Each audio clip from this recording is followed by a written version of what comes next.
See this game? This one right here? No, not that one. Get it the hell out of here. I know you know this game. If you've never played Arkham Asylum, you've definitely heard of it, and if you haven't, well, buckle in, because despite this game being 15 years old at this point, it's still considered one of the greatest superhero games ever made. Truthfully, I think the only one that gets higher praise is the sequel, but that's a topic for another day. What's that I hear you say? But Krypton James, I know barely anything about Batman. Wouldn't I be lost and find no enjoyment with this game? Oh, you silly fool. Shut up and stay a while, and I'll tell you exactly why this game holds up so well and is still listed amongst the greatest superhero games of all time. I want to start by delving a little bit into the development of the game. First announced in 2008, the game was developed by the British studio Rocksteady Games after being approached by Eidos Interactive after being impressed by the studio's prototype. Development began in mid to late 2007 when Rocksteady was given the go-ahead to start working on the game's concept. The team wanted to do something different, something brave, something bold. They found that most games featuring the Dark Knight were based on movies or other already established media. They wanted something fresh that could be enjoyed on its own without prior knowledge of anything outside of the character himself. In fact, it was a goal for the team to hook in potential players that outright didn't care about Batman. I don't fucking care about Batman. They pitched the idea of a fresh story to Paul Dini, a veteran writer for the hero in both comics and Batman the Animated Series. They initially asked Dini to come up with an idea the same way he would for a comic or graphic novel, but to gear it more towards a gameplay medium rather than something that would be watched or read. After he showed Rocksteady his story concept and they determined it was what they were looking for, he was hired on as the head writer for the game. They would go on to work together to ensure that Batman wasn't just a figurehead, but would exhibit all aspects of the character that had been established through years of comic books and films. This would lead to strict adherence to certain elements of the character, like the fact that he never kills his enemies. Combat, utilization of tools and moves, as well as animations had to be constructed with this in mind. The team took great care in ensuring that they didn't include anything for the sake of design and gameplay that would forsake who Batman is as a character, greatly showing their appreciation and love for the established franchise. The story and game were developed concurrently, with many aspects of the story having to be tailored to the limitations of the game's engine. They weren't afraid to scrap ideas if they didn't fit into the overall design of the game. This includes many planned villains from Batman's Rogues Gallery, and while they do make it into the game, the team scrapped ideas to make the Batmobile and Batwing controllable elements. This strict adherence led to an incredibly consistent final product, seamlessly blending gameplay and story with basically no parts that feel tacked on or a slog to make it through. While playing the game, I wanted to label it as a Metroidvania in a sense, with new abilities and tools being used to unlock new areas of the game the further you progress. My analysis was proven correct, as the team outwardly stated that they used gameplay and design elements from classic games including Metroid and The Legend of Zelda. Not so special now, are you? Why don't you just walk? What's he doing? Get out of the way! Story-wise, while the story is self-contained and straightforward, comic writers Neil Adams and Frank Miller's stories were used as inspiration, as well as Batman Arkham Asylum, A Serious House on Serious Earth by Grant Morrison. Elements of past comics and Batman the Animated Series were used referentially in the story, but never to the point where it would take one out of the game's story itself. The game was released after a 21-month development period in August of 2009 to PS3 and Xbox 360. A Windows port was released in September that same year, with a Mac port coming out in November. A Wii port had been in development by Redfly Studios, but was cancelled before completion. Ah yes, Redfly Studios, famous for... Moving on. Did you know? The Game of the Year edition for this game supported 3D, even on TVs without the capability. A collector's edition even came with 2 pairs of 3D glasses. Yeah, this is one trend I'm glad never caught on. Did you also know that GameStop held a competition to have someone's likeness put into the game? The winner was a man named Luke Oliver, and he can be found right here.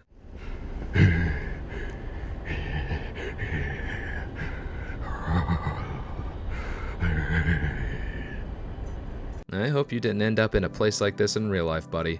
If you've played it before, you probably have very fond memories of it.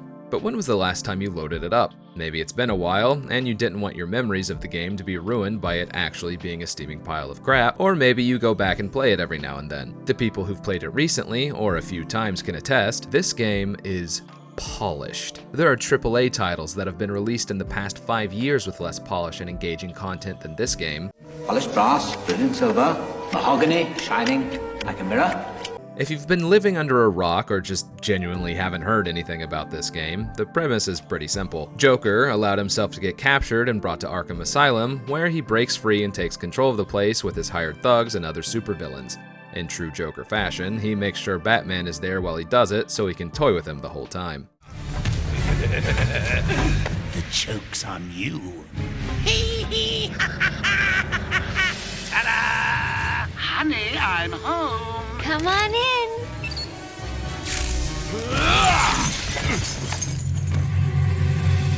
Welcome to the madhouse, Batman! I set a trap, and you sprang it gloriously!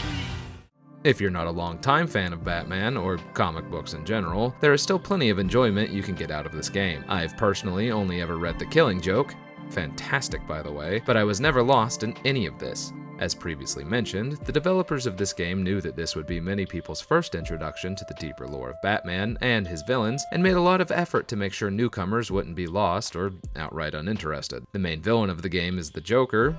You were expecting maybe Two-Face? Someone most people picking up a Batman game would have heard of. Even before the internet made him a cringe lord, he's always been one of the most iconic characters in just about anything ever. Other than him, most of the villains you face down with in the game are popular ones as well. Haven't heard of them? Well, you're in luck.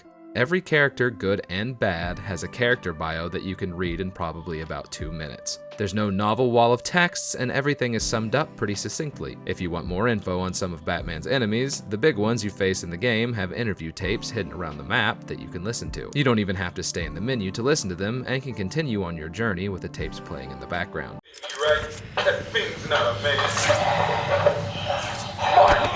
It infuriates me to no end how many games flat out don't do this. If you are a fan of Batman, you weren't forgotten about either. They don't beat you over the head with the character information, so you won't be sitting through more exposition than the first issue of a rebooted comic line. While none of the more obscure villains are actually in the game, you'll find their cells throughout Arkham and little Easter eggs referencing them throughout the game. You also get access to Batman's wide array of tools and gadgets, including some new ones, though these do need to be unlocked by advancing further in the story. All in all, you can tell the team behind this really cared about the Caped Crusaders mythos and wanted both newcomers and veterans to the character to feel at home here. It's sad that this seems to almost be the product of a bygone era. How does it feel to have lived long enough to see all of your favorite franchises go down in flames?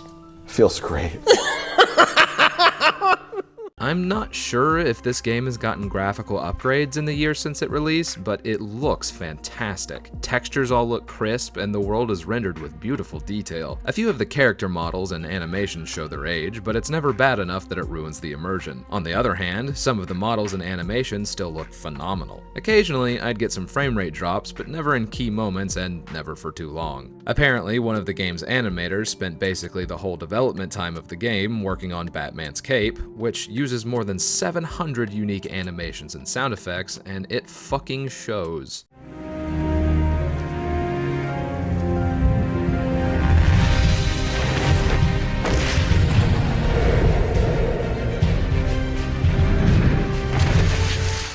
I hope that man got a raise. Being from 2009, this game was made in the era where everything had to have some sort of tint to it. Brown being the usual color that people remember with mixed feelings, this game opted instead to go for green, as BioShock was another large inspiration. Luckily, it's mainly only when you're outside, and it does add to the atmosphere of Arkham. Outside looks as sick as the patients, but inside, where the healing is supposedly done, is usually cooler in tone. Each building was designed with its own themes in mind, with horror and claustrophobia being big ones for certain maps. Jagged and crooked lines were inserted wherever they could, giving the impression that the architects for the asylum might have been losing sanity themselves. Other than that, the whole thing has a feeling of being almost grander than it should be, without feeling over the top. Overall, it just gives the impression that the very land itself is sick. Also, seeing as it's from 2009, there are a few gameplay quirks that were indicative of the time, button mashing to open things being the biggest example. It's interesting to me that I got God of War, Gears of War, and even Metal Gear Solid vibes from different parts of this game, but it never felt like it was copying any of them.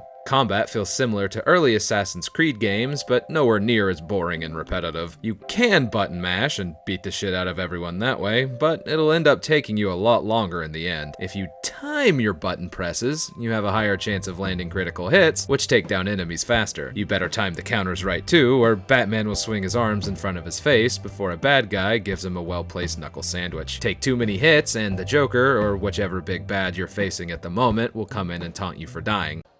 Oh, isn't that cute? Little Bat's a-sleepin'. Someone finish him off. Bye-bye, Bats. Mwah!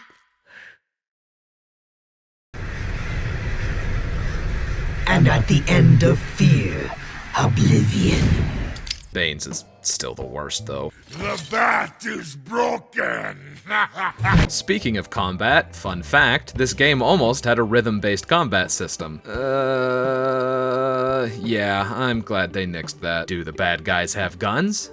Don't want to take everyone out in a giant brawl? Well, you're in luck because the stealth in this game feels great. There's no arbitrary notice meters above everyone's head, and there's no shadows to hide in. If you're sneaking and out of the range of sight, they won't see you. Don't hang around too long though, because Joker's goons are all equipped with noisemakers that trigger after you knock someone out, causing the entire room to come looking. It keeps things interesting and you mobile. By the way, I know it's well established that Batman doesn't kill, but my lord, some of the people he knocks out aren't gonna be right for the rest of their lives.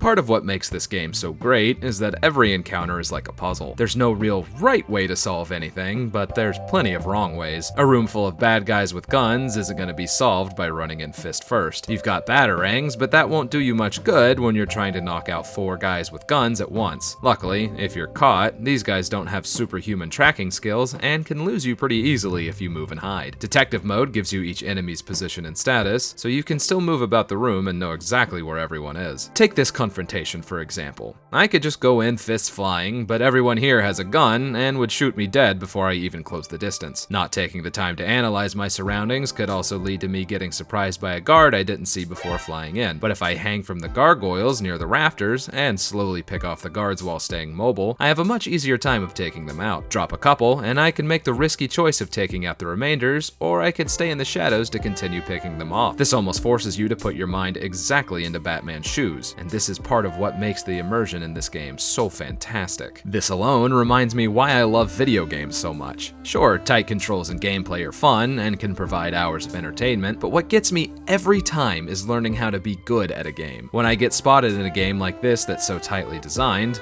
I know it's my fault and I need to get good. It's that process of trial and error, slowly building up your knowledge of how to tackle situations that I adore. And this game is a shining example of how to evoke that feeling successfully. It makes sense, as the teamwork done on each level was astounding. First, the design team would create a basic layout that would incorporate the game's mechanics into the environment. Then, the art team would create drafts that would add environmental details to each map that environmental artists would then render in 3D and add them to the map. Not only does this lead to tightly designed levels in each area of the game, but to believable locations that realistically fit into the individual buildings they're located in. The upgrade system unlocks more ways to strategize as well. Do enough objectives or side missions and you'll increase Batman's level. This then gives you the option to choose a new upgrade. You get new combat finishers, more armor, and upgrades to the tech you've already got to make it more efficient in battle. Why knock down one enemy with a batarang when you can use 2 or 3? It also helps that Batman is just straight up cool as hell. The developers' efforts really pay off in that you feel like you're playing a comic book. It doesn't go light on the detective aspect of Batman's character either. So much of what you do is just hunting for clues, tracking down leads, or following trails left behind. That's not to say it's boring, as you get to see so many different parts of the asylum that are constantly changing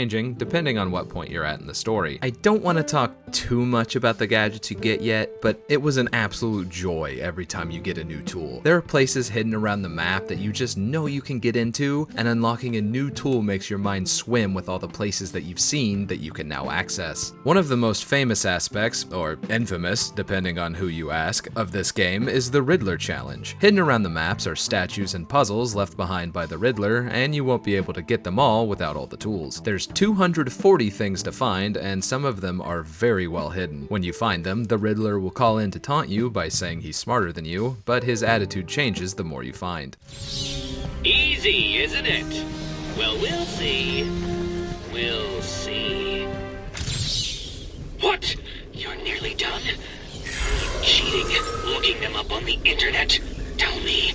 I told myself I wasn't going to get them all this time around, as I did the first time I played this game, but I just couldn't help myself. He's such a smarmy prick, and I just couldn't let him win. So if you want to see how that turns out, we'll get around to that during the spoilers section. Part of what really sells the world is how good the voices are. Mark Hamill as the Joker is basically the definitive version of the character, and boy was he at his A-game here.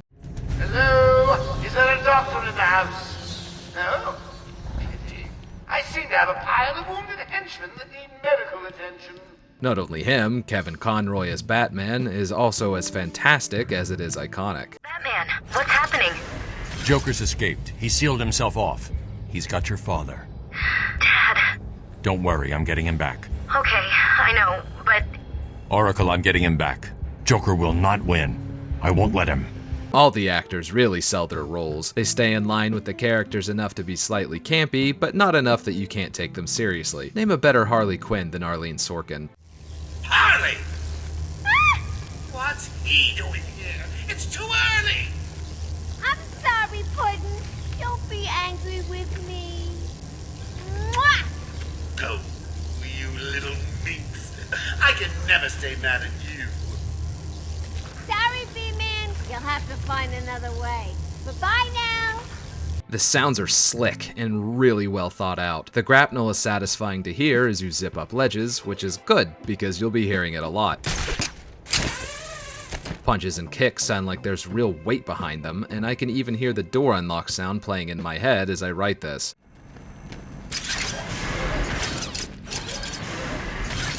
Hands down, my favorite detail, though, is Joker's intercom. He comes on the loudspeaker repeatedly while you're in the overworld to fire off his insane ramblings. The further you go in the game, the more fried out the notification noise becomes, telling you that he hasn't shut up even when you're not there to listen. Harley tells me that the Batman's car is still parked just outside of the intensive treatment building.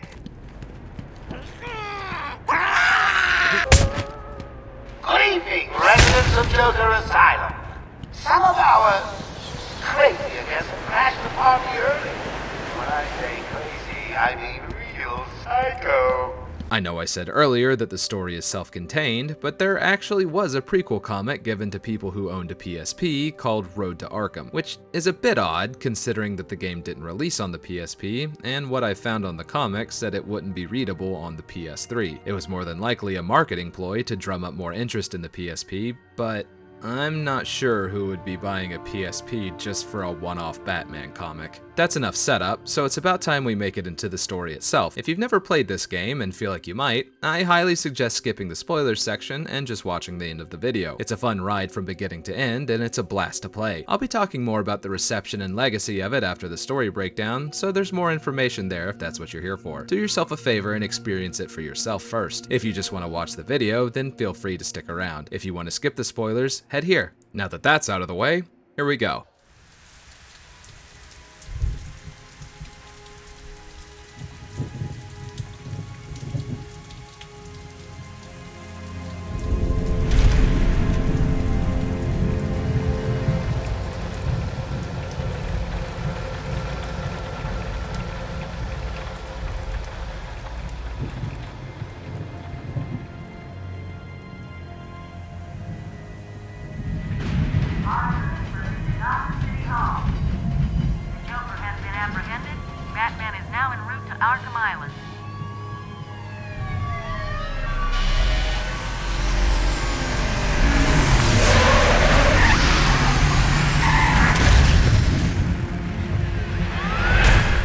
As I mentioned before, Joker has allowed himself to be captured, and then almost immediately breaks free to run loose in Arkham Asylum. It was also mentioned a few times that there was a fire across town, causing all of his henchmen locked up in Black Rock Prison to be moved to the asylum. I imagine this was covered in the comic, but this is really all the off-screen information you need to know. Joker then proceeds to free all the inmates he can, and starts to cause havoc. He and Harley Quinn capture Commissioner Gordon with the help of a guard that was on Joker's payroll. Just in case you were planning on following me, I've arranged a little insurance.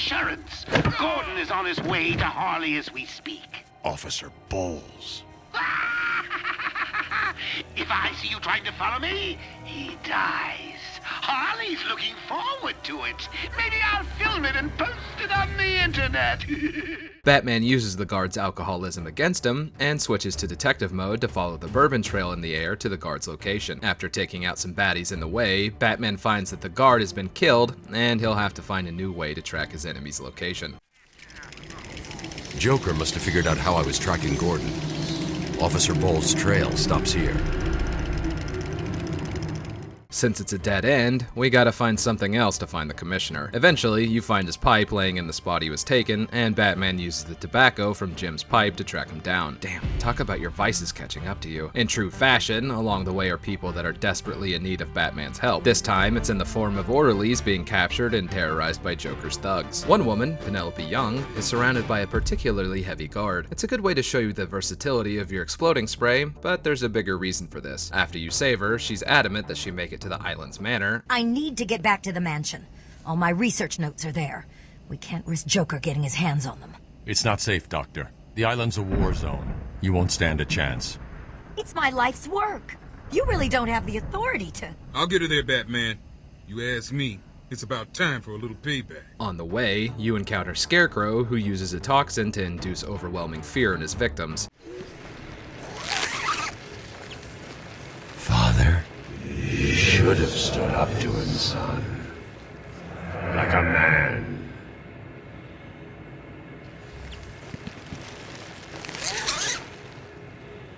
Mom? Help us, Bruce. Don't let us die. Jesus Christ. After a stealth section that finds Batman sneaking and hiding behind obstacles from a giant scarecrow, he frees himself from the grip of the toxin. No more spiders crawling on your brain for the time being. You finally find Commissioner Gordon, who's being held by Harley Quinn herself. If you're detected along the way to him, she'll drop him faster than that gunman dropped Batman's parents. Wonder why I can't see through the glass in this room. Oh well. You free Gordon, only to be surprised by Joker on the telecom. What a blabbermouth! Spoiling the surprise. Be quiet. Oh, am I getting to you? Am I? Good. You're going to love this next bit. The opaque room is revealed to be housing Bane, who's been strung up and experimented on. Something triggers, and he's pumped full of venom, the chemical he uses to become ungodly strong. I thought he broke out of Blackgate. Cut me down. Who did this to you? Dr. Young, the Bruja. She drained the venom from my blood. Must stop her. Sorry, Has-Bane. The good doctor won't be a problem much longer. How do you like my puppet? What say we cut him down?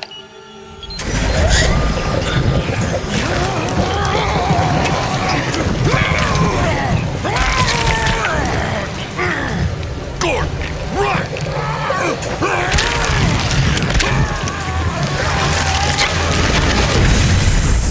He and Batman have a showdown that culminates in the Batmobile plowing him into the ocean below.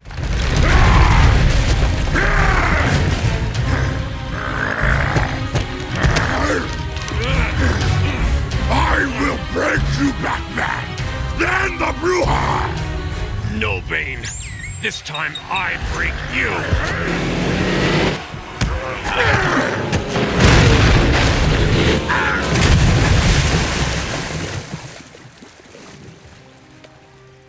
I love that Batman just assumes he'll be okay. Like, damn, dude. He could drown.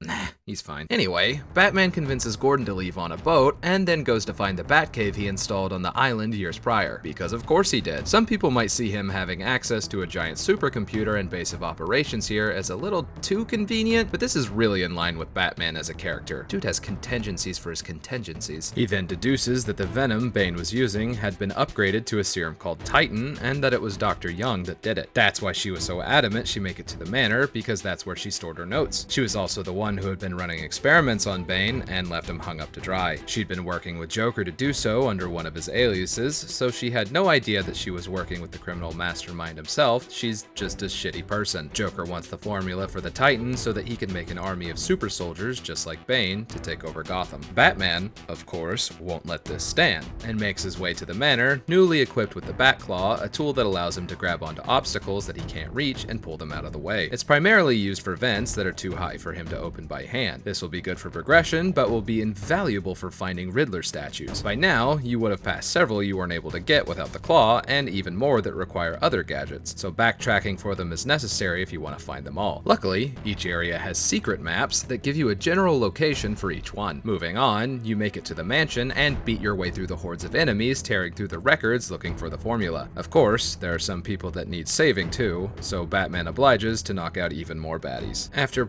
probably too much dicking around, we finally find the formula and torch it. Before you can find the Doctor, Scarecrow rears his ugly head again, and we get another stealth boss fight with him. Once again, Batman breaks free from the mental vice he's being held in and continues his search. We still yet to actually defeat Scarecrow, just as gas for a second time. And boy, let me tell you, this motherfucker is gassy. Oh, I think you're gassy. Finally finding Dr. Young, we find her being held hostage by Zaz, a deranged serial killer. If you wait too long to act, he'll gut her, ending in a mission failure. Now that was unexpected. Who'd have figured a deranged murderer would kill the poor little doctor? One well-placed batarang is enough to drop him though, and he goes down way easier than I expected him to. You monster! You evil, evil, evil monster! He's not going anywhere. You can stop now. Sorry. I'm so sorry. I saw Bane. I know. Joker threatened me. I wanted to stop the experiment. Yeah, pretty remorseful now that you aren't making money doing it, huh? Take no for an answer. He wants an army, a horrible twisted force to destroy Gotham, but he couldn't do it without the formula. I hid it, but... So now he has Venom and your formula. God, he has gallons of the stuff. There's a lab, hidden in the gardens. It's locked off, but the security key codes for the entire island are in the warden's safe. What else is Joker planning? How should I know? You think anything he says makes sense? I think he's insane. Oh my God! Get out of the way! I'm sure she's fine. People around here have been surviving crazy stuff all night. Oracle. Dr. Young is dead. Oh.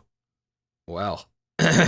Harley ambushes you and somehow has the asylum's warden with her, who she then proceeds to kidnap. Seems to be her job in this whole scheme. Shockingly, you encounter a new enemy type. Fuck, I'm sorry. Lucky for us, Warden Sharp is bleeding profusely, but the copious amounts of blood he's losing leaves the perfect trail behind. I hope Batman has cookies and orange slices in that utility belt, because old Quincy's gonna need them. We're led to the penitentiary, where we come face to face with a screaming horde of maniacs. This shit is borderline terrifying. You get the feeling that these are the first volunteers for the Titan formula, and they're going batshit as a result. Jeez, they're yelling at me like I'm the one who put them in here. Oh wait, I'd like to limit my time in this room, please. We come across Poison Ivy, who's crying about plants, but ignore her to save the warden. Yes, leave the scantily clad witch to rot in her cell. Seriously, I'm not sure if YouTube is gonna like her outfit here. Once we find him, Harley comes around and frees the hippie green witch lady, and we find that we've fallen into a trap. I could watch those two all day. What a riot! We get a nifty new gadget that'll let us break through the force field gates we've seen all over the map and use it to escape. Ivy wasn't the only one freed, however, and now we have to contend with screaming inmates making a Naruto beeline for us. Harley is close and playing with fire, so it's about time we took her out too. You save 2 guards from a shockingly rough time and chase after her again. I am not sorry this time. Subscribe for more puns. One more shockingly large fight.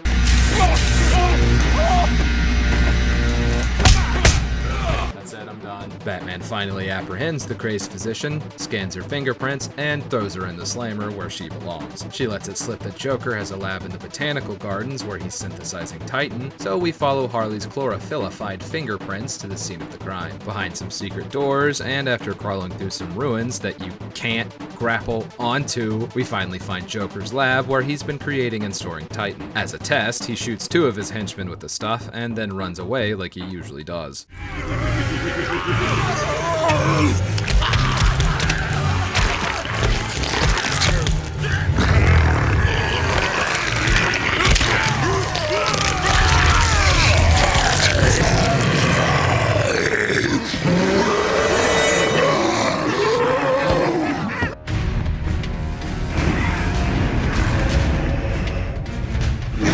The 2 guys injected with the serum morph into giant hulking idiots that charge at you very similarly to how Bane did. After you beat these 2 idiots senseless, Batman determines that the Titan formula is being derived from a plant. Against Oracle's warning, he seeks out the Green Witch with plant sensibilities to get more info, but not before getting a new gadget that functions as a portable zipline. There's something very satisfying about the noise it makes.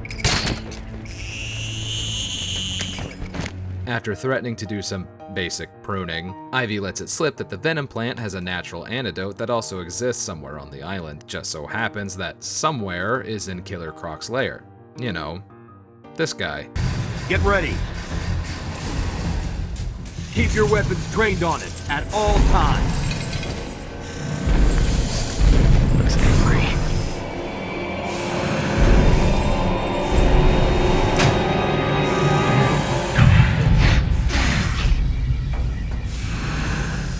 What's it doing? I've got your scent, Batman. I will hunt you down. Get that animal under control! A toy collar won't stop me from killing you, Batman. I'll rip you apart. Eat your bones. I don't think he's the type to just let me in to forage. Not long after we bounce from Botanical, Joker gives Ivy a fresh dose of Titan, making her already insane control over greenery even more deadly. Should have burned the damn witch when you could, old B-man. Priorities, priorities. We head over to intensive treatment to access Killer Croc's lair and the sewers below. Along the way, good old Scarecrow rears his ugly bag to fart his fear gas on us one more time. I got you, motherfucker. You've ingested enough toxins to drive dead men insane. Or not. Son of a bitch. Too late, Batman. One step closer, and this goes into the water. The cave will fill with your deepest, darkest nightmares, and you will never reach your precious venom roots. Don't do it, Crane.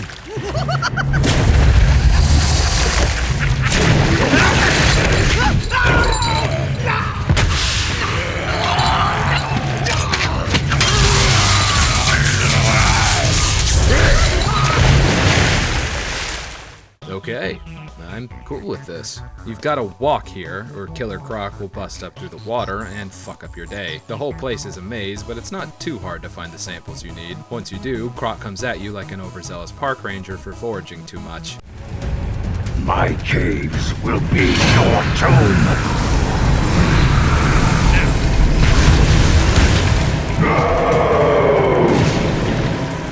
It's off to the Batcave to synthesize an antidote, but Ivy's tendrils disrupt the process after only 1 dose has been made. New toy, yay! Now that we have our entire arsenal available to us, I want to take a minute to talk about the shit Batman has strapped to his utility belt. I mentioned before about the appropriately named Batclaw, but what we just picked up is the final upgrade of it, where before it shot 1 hook, now it shoots 3. With this, you can now pull down those breakable walls you can't reach that you've been seeing all game. Unfortunately, this doesn't have much combat use. The cryptographic sequencer is the thing that lets us bypass security shields around the map. You have to move the joysticks to match a certain frequency to align with the shields. This is the only non-combat gadget you get that can be upgraded, increasing its range and reducing the precision required for attuning the frequency. The previously mentioned zipline is called the Line Launcher, and you use it to traverse over dangerous terrain and onto platforms you can't reach normally. Like the previous 2 tools, this one is primarily used for movement and accessing new locations, but you can use it to kick the shit out of unsuspecting idiots. After this, we have the explosive gel, which can be used to break down weak walls and to create traps for enemies. This can be upgraded to explode automatically when an enemy is near, and so that you can choose which placements get detonated after placing multiple at a time. Be warned though, while it's fun and satisfying to use, it does not knock out most enemies after one explosion. Finally, we've got all the batarang variants. You start with one that can be used to stun enemies and knock them out of attack animations. The basic one can be upgraded to 2, then 3, and can hit as many enemies as the respective upgrade. There's a remote control batarang that's honestly more fun to play with than utilize in combat, and there's the sonic batarang that can attract enemies to a location and even knock one of them out. Be warned though, knocking out an enemy this way will render the sonic batarang unusable for the rest of the encounter. Thank you for sitting through this Wayne Enterprises tech demo. Now back to our regularly scheduled review. That green witch has been a thorn in our side for too long. It's time to get even. I wonder where the plant lady that controls flowers is hiding. Botanics.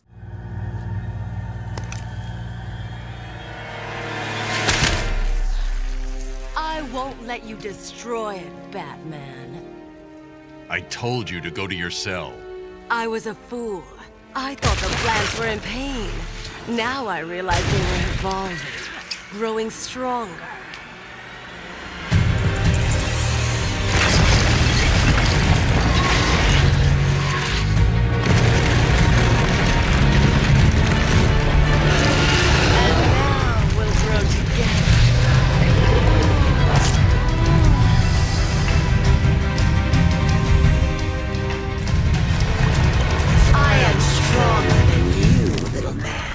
This fight isn't too hard. Just wait for her to do the only thing that makes her vulnerable and then hit her a few times.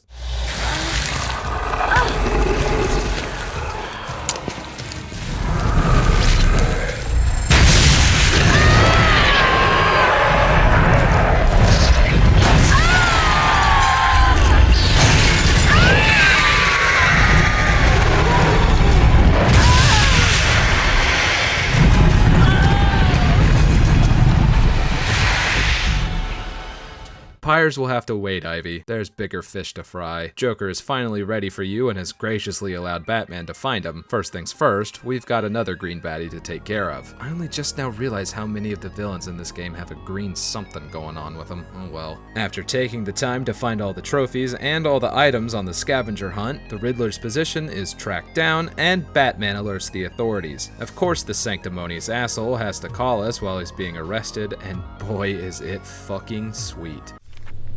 What? You did it? You must have cheated. There is no way you could have beaten me. Well, you asked for it, Batman. My final challenge for the whole of Gotham is just seconds away. What? Sirens. The police. You cheated, Batman. You couldn't have outsmarted me. Hey, open up! No. I said open the door, now! No! Down on the ground! Down on the ground! No!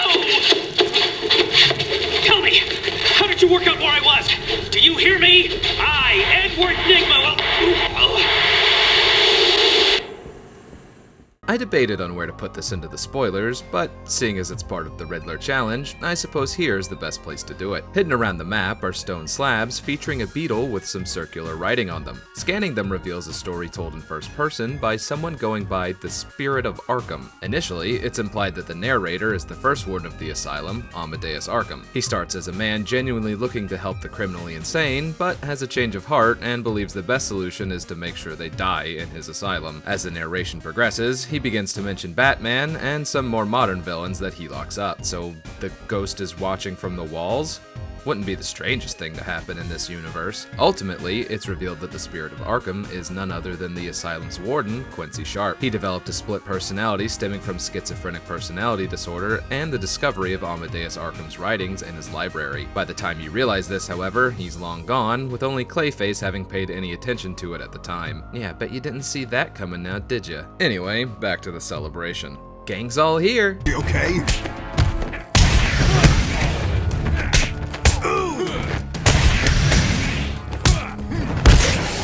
Come on! Joker pulls some shenanigans, as usual, before casually revealing that, surprise, he captured Gordon again. I wonder what his grand plan is. Let's pep him up. No! Batman! Oh, shit. Get away! Here we go! We're gonna have some fun now, kiddies! You're trying to resist the change! That's not fair! Come on, get in!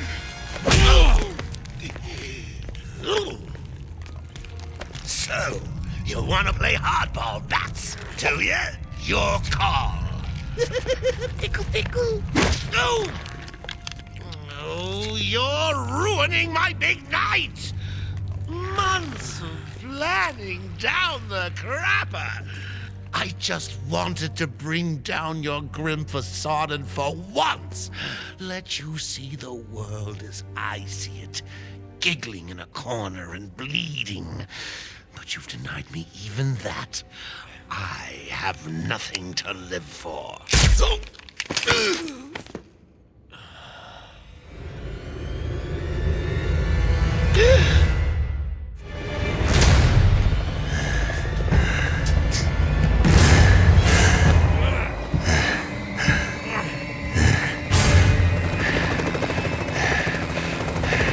Showtime, Batman! Let's give the room something to talk about! Two freaks in a fight to the death! Time for the final showdown with a hulking behemoth Joker. I remember seeing people online kinda shit on this whole sequence, and I have mixed feelings. It's very in character for Joker to do this, and it actually gives the player a fight with him that doesn't involve him playing tricks or running around the whole time, but at the same time, it's basically one giant gimmick. You do actually get to beat the shit out of the guy that's been annoying you all game though, and it is satisfying as hell to finally shut him up. I can take it. I can take anything you throw at me, Bats. You can't beat me. I'm actually going to win. Ready for the next round? Always. What? I'll never let you win. Never.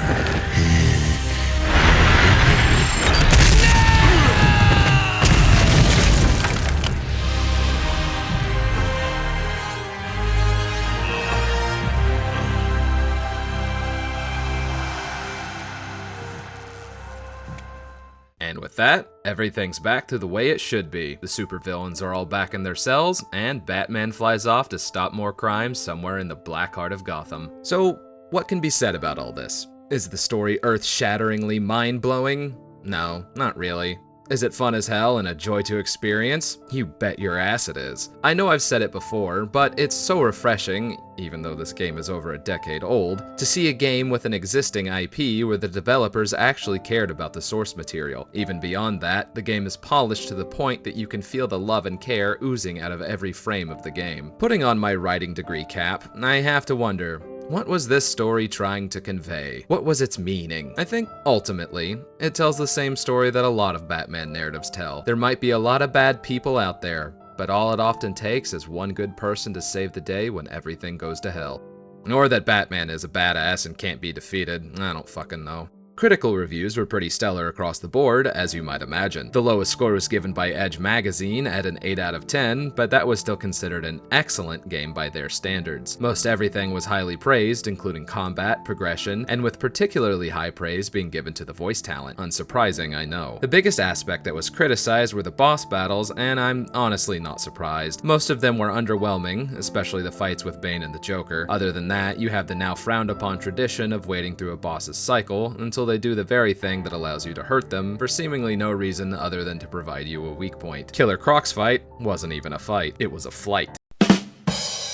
However, the segments with Scarecrow were singled out for praise, and I think that these were honestly some of my favorite moments of the game. They were so unexpected, but served to break up the pacing in a fun, engaging, and most importantly, different way. Arkham Asylum was nominated for and won multiple awards that year. Rocksteady even won Studio of the Year for their efforts. Even today, the game still ranks consistently on greatest of all time lists. In the first 3 weeks after the game's release, it sold over 2 million copies worldwide and would go on to sell over 4 million by 2011. 2011. Rocksteady knew they had something special on their hands, and development on the sequel, Arkham City, was started about 7 months before this game was finished. They even included a hidden room to hint at it, hidden behind one of the walls in the warden's office. I wanted to get footage of it, but I either suck super hard or this was bugged and I couldn't do it. It's an old game, it's not hard to find online. The game is a blast to play, and I think it can be enjoyed by anyone, new and old Batman fans alike. Anywhere that this game has started to show its age is easily overlooked by the fun you'll be having running around as the Dark Knight. Even so, this is more than a superhero game. It's a detective mystery noir where you get to use high-powered gadgets to beat the crap out of super-powered bad guys. At the end of it all, there's no heavy-handed message about morality or the consequences of Batman's refusal to kill. The game speaks for itself, leaving the player to draw their own conclusions. This game is timeless, and like most masterpieces, won't be forgotten about anytime soon. Thanks for watching. If you liked the video, don't forget to drop a like and hit that subscribe button. If you really like the video, you should check out my Patreon. I'll be posting some behind-the-scenes stuff, members-only videos, and places where you can post questions to be answered in future episodes. Have a great day, and I'll see you next time. Bye!